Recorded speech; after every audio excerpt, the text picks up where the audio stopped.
मित्रों, आपकी बात आपके साथ राकेश मोहन त्यागी यूट्यूब चैनल के आज दिनांक 30 अप्रैल के इस सायकालीन 251वें अंक में आप सभी का भैया मेरी राम राम। जैसा कि हम सबको मालूम है कि इस समय देश के अंदर कैसी परिस्थितियां, देश के बाहर भी कैसी परिस्थितियां, भारत एक युद्ध के मुहाने पर खड़ा हुआ है और भारतवर्ष की संस्कृति रही है मित्रों कि युद्ध और हिंसा से आज से नहीं बहुत लंबे समय से दूर रहने का प्रयास करता है। जहाँ तक होता संभव होता है वह युद्ध का विकल्प सबसे अंत में अपनाता है। मित्रों, हमारे पुराणों में, हमारे धार्मिक ग्रंथों में, महाभारत हो, रामायण हो, हिंसा और युद्ध सबसे अंतिम विकल्प के रूप में चुने जाते हैं। रामायण में भी हम सब ने देखा था, युद्ध से पहले रावण से प्रभु श्री राम ने अपने दूतों के द्वारा कई बार अपने शत्रु को समझाने का प्रयास किया था और यही क्रम हमने महाभारत के अंदर भी देखा था कि आखिर में एक लंबे 20-25 वर्ष के अन्याय के बाद भी पांडव 5 गांव पर भी सहमत थे, लेकिन जो विपक्षी दल कौरव दल था वह 5 गांव तो छोड़िए, बिना युद्ध के सुई की नोक बराबर भूमि भी देने को राजी नहीं था। और फिर जो युद्ध हुआ महाभारत कालीन, इतनी पुरानी समस्या मात्र 18 दिन में निपटी। युद्ध उसका जब अंतिम विकल्प के रूप में एक भयानक युद्ध हुआ था और उसके क्या परिणाम हुए थे ये हम सब ने देखा है। लेकिन इसी इतिहास की ओर झांकने के बाद हम सब देखते हैं कि बहुत से युद्ध हमारे योद्धाओं द्वारा, हमारे राजा महाराजाओं द्वारा बड़ी अपनी बहादुरी के साथ जीते गए, लेकिन कहीं ना कहीं अपनी सांस्कृतिक विशेषताओं के कारण समझौते की मेज पर वही युद्ध हमारे लिए एक बड़ी पराजय का भी कारण बने। इसमें बहुत चर्चित मामला पृथ्वीराज चौहान और गौरी के युद्ध का आता है। कई बार गौरी को हराया और उसने समझौते में अपनी जान की भीख मांगी और कई बार उसे छोड़ा। शत्रु के प्रति सही शत्रु बोध न होने के कारण कैसे भारतीय इतिहास में हम सब ने देखा कि पृथ्वीराज चौहान को घोर पराजय मिली और भारत के अंदर इस्लामी राज्य का आगमन वहीं से शुरू माना गया। मित्रों, ये कुछ पुरानी चर्चाएं थी, लेकिन मैं आज भारतवर्ष का जो वातावरण है, कैसे हम सब एक लंबे समय से एक अपरोक्ष युद्ध का पूरे भारतवर्ष में जिस प्रकार लंबे समय से देश की आज़ादी के बाद पाकिस्तानी आतंकवादी का सामना कर रहे थे, इस कारण समय समय पर देश की आज़ादी के बाद कई युद्धों में हमारे सैनिकों के उच्च बलिदान और पराक्रम के कारण हमने उन युद्धों में विजय भी प्राप्त करी। लेकिन उन विजयों को हमारे राजनीतिक नेतृत्व ने केवल कुछ अपनी मानसिक गुलामी के कारण, कुछ शब्द को अपने ऊपर ओढ़ने के कारण, सैकड़ों बलिदानों के बाद प्राप्त उस युद्ध की विजय को समझौते की मेज पर लगातार किस प्रकार गंवाया, आज मैं आप सभी के समक्ष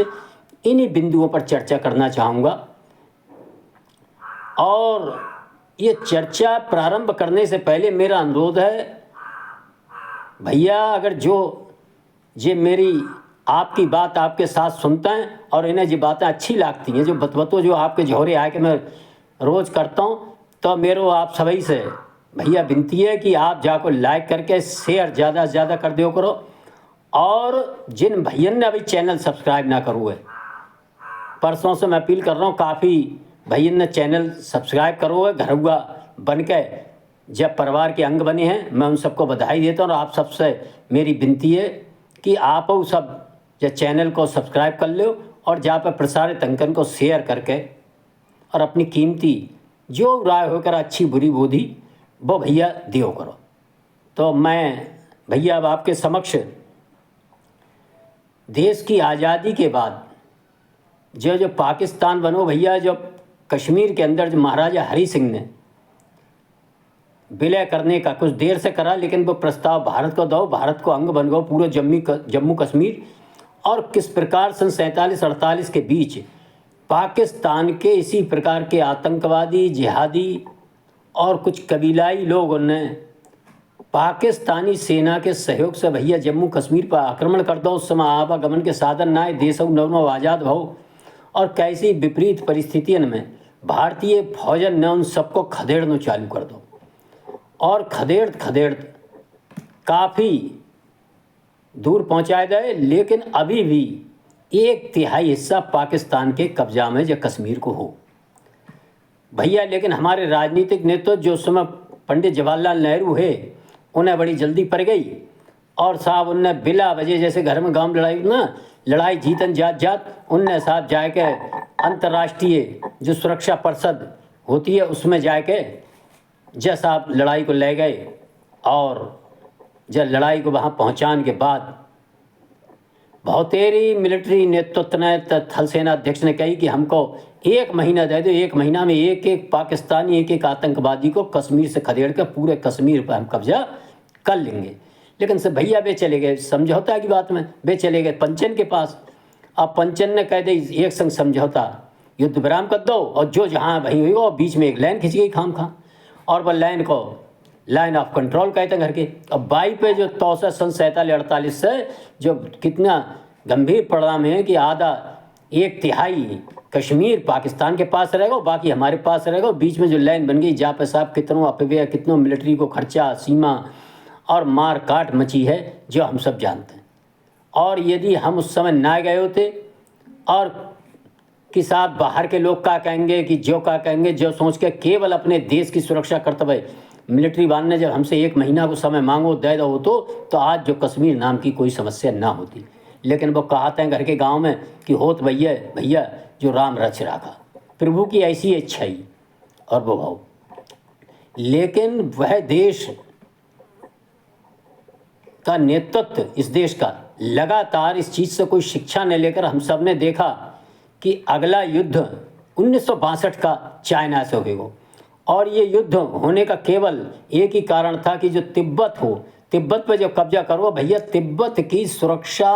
व्यवस्था व अन्य सारी देखभाल की जिम्मेवारी हमारे भारत देश पे ही।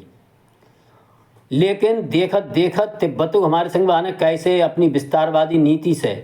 हमारी और चीन की सीमा कहू ना मिली, और किस प्रकार वो भैया आए के हमारे कतई खोपड़ी पे बैठ गो। और उस समय का जो नेतृत्व था वह बातें कि लोग क्या कहेंगे, और तिब्बत को हत्या लो,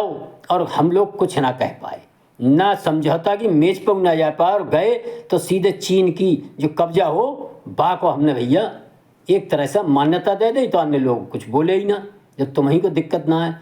ऐसे चीन से आखिर में सन 62 में एक युद्ध हो, और बाव युद्ध में ऐसा ना हमारी स्थिति इतनी खराब ही, हमारे फौजी ने बहुत हिम्मत से, बहुत बहादुरी के साथ, सीमित संसाधन होने के बाद वो भैया वो लड़ाई बड़ी मजबूती से लड़ी। हार गए तो उस हार के कारण ये थे कि हमारा राजनीतिक नेतृत्व मिलिट्री की और मिलिट्री को दी जाने वाली सुविधाओं की महत्ता को भैया ना समझ पाओ, और लगातार मांग करने के बाद उस समय एयरफोर्स का उपयोग कर लिया गया होता कि चीन की एयरफोर्स उस समय इतनी मजबूत नहीं थी, ना ही उसके पास ऐसे संसाधन थे कि वह हिमालय की ऊंची पहाड़ियों को क्रॉस करके यहाँ पर आ सकते। और अगर हम सब ने, हमारे राजनीतिक नेतृत्व ने जो निर्णय दुटुक ले लो तो कि दुश्मन है बाको जिस तरह से भी पराजित करो और करना चाहिए, लेकिन हमने फिर ढिलाई डाली, और वो एक पराजय के रूप में हम सबके सामने आई। हमारे लद्दाख को बहुत बड़ो क्षेत्र जिसे अक्साई चीन कहा जाता है, वो भैया चीन के कब्जा में चलोगे, और आज हुए बाव पे संघर्ष चल रहा है, LAC जिसे कहते हैं भैया, जो चलते रहो। इसके बाद तुरंत 2-3 साल बाद भैया सन 1965 को युद्ध भाव, और बाव में हमारी फौजन ने साहब बड़ी बहादुरी के साथ पाकिस्तान को बड़ी तगड़ी पराजय देते हुए आगे बढ़ते हुए कुल्लबा के क्षेत्र पर कब्जा कर लो। लेकिन फिर वह उस समय लाल बहादुर शास्त्री जी हमारे प्रधानमंत्री हते, बहुत बढ़िया जय जवान जय किसान का नारा देकर उनने भैया जो युद्ध लड़ो। लेकिन वह अंतर्राष्ट्रीय दबाव में आए के साथ समझौता करो, रूस और सब लोगों ने और एक तरह से पाकिस्तान के पक्ष में जबरिया बैठा रहूँगा ताशकंद में 4 दिना में जो समझौता वो, और वो किस प्रकार का समझौता हुआ कि वह समझौता के तुरंत बाद अपने प्रधानमंत्री शास्त्री जी संदेहास्पद स्थितियों में उनका देहांत हुआ, ये एक अलग विषय है। लेकिन कहीं ना कहीं समझौते की मेज पर जाके हम सब ने अपनी अपनी फ़ौजें वापस कर लें, जबकि हमारी फ़ौजें उनके लाहौर लौको अपने कब्जा में कर चुकी, आगे बढ़ चुकी, वहाँ से हम सबको वापस आने पड़ो। जबकि हमारे पास भैया मेरे वो मौका हो कि ठीक है हम छोड़ेंगे, तुम हमारो कश्मीर छोड़ो, तो जो हो सकती। लेकिन ये केवल राष्ट्रीय हितों की अवहेलना करके, केवल कुछ अंतर्राष्ट्रीय दबाव व अपनी मानसिक स्थिति कुछ ऐसी होने के कारण जो लंबे समय से हमारे मनों में एक हीन भावना की ग्रंथि बैठ गई भैया, हमारे राजनीतिक नेतृत्व में, हमारे पूरे सामाजिक और राष्ट्रीय जीवन में, कि हम कमज़ोर हैं, हम छोटे हैं, हम जो है हम वो है, हमें वे खाए जाएंगे, जे खाए जाएंगे। जिस व्यक्ति में और जो भय को और जो ऐसी हीन भावना ग्रंथि बैठ जाती है, तो भैया फिर अपना स्वरूप को पहचान ना पाता है। भैया चलते रही और एक बहुत बड़ी हमें देखें लगातार कुदरत मौका दे रही। सन 1971 के अंदर फिर पाकिस्तान और भारत का युद्ध हुआ, और इस युद्ध में भारतवर्ष ने अपने इतिहास के अंदर और संसार के अंदर जितने युद्ध भये भैया, इन पाकिस्तानियन को, इन जिहादी लोगों को इतनी करारी पराजय दी कि उनके 90,000 से ऊपर लोगों ने आत्मसमर्पण हथियार डाल के हमारी सेना के सामने एक आत्मसमर्पण करो और उनके देश के 2 टुकड़ा भय, बांग्लादेश बनो, और एक ऐसी जीत, मार्केबल जीत की, जिस जीत के सहारे और उनके युद्ध बंधन की अदला बदली है के बात करने को हम लोग चाहते तो कश्मीर ना जाने कितनी कोई समस्या नहीं रहती, हल कर सकते। लेकिन भैया फिर भाई भाव जो लगातार हो जा रहा हो, हमारा राजनीतिक नेतृत्व, हमारी प्रधानमंत्री श्रीमती इंदिरा गांधी जिनके नेतृत्व में तत्कालीन जनरल मानेकशॉ व अन्य सुरक्षा बलों के उत्कृष्ट बलिदान और पराक्रम के बाद जो जीत, एक ऐतिहासिक जीत दर्ज करी, वो कैसे शिमला के अंदर शिमला समझौते के नाम पर हमने साहब मेज पे गवाई, ये एक बहुत बड़ा उदाहरण है। हमने उनकी सब चीज़ें मान ली, उनके फौजियों वापस दे दे और सब काम करो, लेकिन तब भी हम अपनी कश्मीर समस्या, जो हमारा 1/3 हिस्सा कश्मीर का पाकिस्तान दबाए बैठा था, उस समस्या को हमल ना कर पाए। ये ऊपर वाले ने हमको एक बहुत बड़ा मौका दिया था, लेकिन भैया हमारे राजनीतिक नेतृत्व ने जो मौका गवाओ। मेरो आप सबसे जो अनुरोध है, मेरे कहन को जो बतवतो आपके जौहरे आन को यह काम है कि हम सबके ध्यान में ये बातें आवें कि किस प्रकार के राजनीतिक नेतृत्व उस समय थे, कैसी मानसिक स्थिति थी, वो हम सबकी कैसी मानसिक स्थिति थी। आज काल ने हमको फिर बाई मुहाने पर ठाड़ो करो है, घटनाएं कुछ भी हों 22 की, और आप सब देखेंगे कि भैया जब सरकार ने बड़े धैर्य से, बड़े लंबे समय से पाकिस्तान के इन बदतमीजिन को, इन आतंकवादियों के प्रयासन को झेलते हुए बड़े धैर्य के साथ एक एक कदम उठा के अपने को मजबूत करा, अपनी स्थिति विश्व में मजबूत करी और पाकिस्तान की कमज़ोर करी, जो एक बड़ा अलग विषय है। और देव वैश्य शिषपाल और भगवान कृष्ण को, हमें महाभारत में एक प्रसंग याद आता है कि वो भगवान कृष्ण को शिषपाल गारी दे रहे, देश लोगों ने कही कि भैया ये बहुत गारी दे रहे हैं, इनको कुछ इलाज करो। चाहते भगवान पहली गारी देते कर सकते, 10 दही वाने 20 दही, 30 दही, 40 दही, और भगवान कुछ पहले शिषपाल की माता जो उनकी बुआ थी उनसे कह चुके कि मैं जाके 100 गलती माफ़ करूँगा, तौलो जा से जाओ, कुछ ना कहूँगा। अब उनकी अम्मा का मालूम है कि जो तो बदतमीज निकलेगी, 100 गलती एक ही दिन हम कर दे। भैया मेरे में 100 गलती जैसे ही 100 गारी दई, उनको मूड फना कर दो भगवान कृष्ण जी ने अपने सुदर्शन चक्र से। मित्रों, ऐसा लगता है कि जो 22 तारीख की घटना हुई है वह इसी प्रकार शिषपाल की 100वीं गलती, इस पाकिस्तान की विभिन्न गलतियों को अपने स्तर से झेलते हुए और किस प्रकार धैर्य के साथ इस गंभीर गलती की प्रतीक्षा कर रहे थे, उसका बारे में जो आजकल जो घटनाक्रम चल रहा है हम सब देख रहे हैं। और हमारा ही नहीं, हमारा विपक्षी और विरोधी और चाहे पाकिस्तानी सबको जो मालूम है कि भैया आपकी बहुत बड़ा कोई काम होने वाला है। और ये इतनी जो तुमने गलती बहुत लंबे समय से देश आज़ादी के बाद लगातार कश्मीर के नाम पर, जिहाद के नाम पर, अपने आतंकवादियों के द्वारा, अपनी मिलिट्री के द्वारा जो करवाए थे और बहुत भारत को लगातार परेशान करने का काम, अब भारत ही ने संसार के किसी भी हिस्से में कोई भी आतंकवादी घटना होती है तो उसका कोई ना कोई संपर्क सूत्र से पाकिस्तान से जरूर मिलता है। इस कारण पूरी दुनिया के देशों में पाकिस्तान की छवि भैया, पाकिस्तान के जो कहते हैं ना चाल चलन बहुत बिगड़ चुकू है। और वह बिगड़े चाल चलन कारण आज आप देख रहे होंगे बाको कोई संग देने वालों तैयार ना है।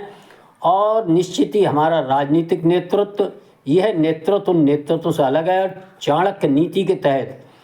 तात्कालिक दंड तो दे ही रहा है, लेकिन कुछ दूरगामी ऐसे दंड जो लंबे समय तक आने वाली पीढ़ियों तक भैया इनके बाली बच्चे ना भूलेंगे। जैसे जिसको हुक्का पानी बंद कर दो ना, तो बिल्कुल उसी हिसाब से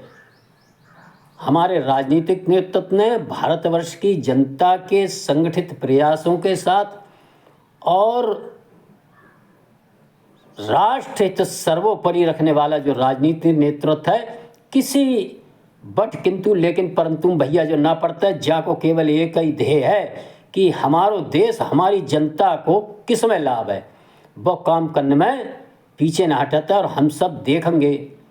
कि जो भारत देश अपने राजनीतिक नेतृत्व के कारण हमारे सुरक्षा बलों के पराक्रम और बहादुरी से जो लड़ाइयाँ युद्ध के मैदानन में लगातार जीतत रहो हतो और कैसे समझौता की मेजन पर हाथ जातो, आज के दिन हम सब याद करें। और आने वाले समय में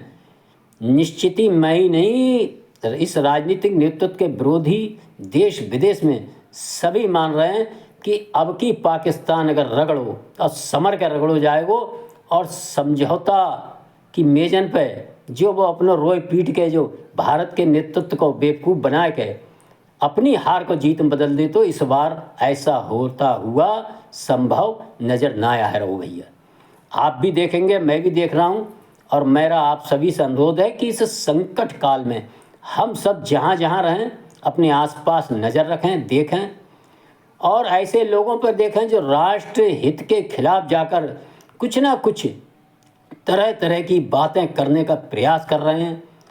और तरह तरह के एजेंडे चलाने का प्रयास कर रहे हैं। इनके मंतव्य को पहचाना, इनके चेहरन को पहचाना। वे हर क्षेत्र में मैं लगातार आपका ध्यान इस ओर आकर्षित करता हूँ। वे राजनीति में हुए हैं, वे पत्रकारिता में हैं, वे सोशल मीडिया पे हैं, वे व्यापारी जगत में हुए हैं भैया।